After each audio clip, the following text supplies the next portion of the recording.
that talked about an economic development deal in Cuyahoga County in which the county gave a loan to a company that is moving from suburb X to Berea, I think, or maybe vice versa.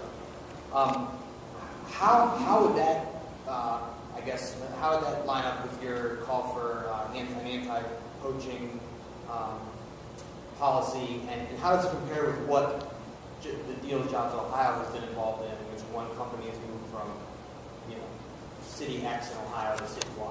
Sure. So a couple things. One is what we recognize in Cuyahoga County is that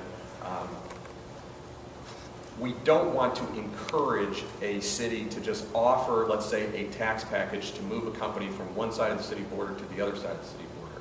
So we don't participate in a deal that's just going to be moving from point A to point B without a net increase in jobs. So in the story that was in the Plain Dealer recently, there was a net increase in jobs to Cuyahoga County, including from out of state. So we had jobs coming in from Texas. That's number one. Now, are there times where a company wants to relocate within the county or within the state? Yes. Does it ever make sense for state government to be a part of a deal that includes relocation? It can, but we need to have a clear policy to say that, number one, that certainly is not encouraged. Number two, there has to be a net increase of jobs. And keep in mind, every time that has happened in Cuyahoga County, not only has there been a net increase in jobs, not only have we sat down with the original host community and tried to figure out if there were options for the company to expand at that place, which we don't believe JobsOhio does, because if they have a policy like that, they have yet to define it.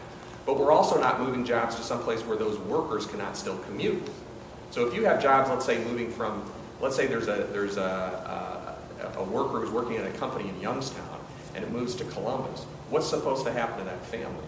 I mean, the jobs that we're talking about in the greater Cleveland area, we're talking about moving sometimes 10 or 15 minutes down the road. So it is a little bit preferable in terms of it's not uprooting a whole economic system from the area.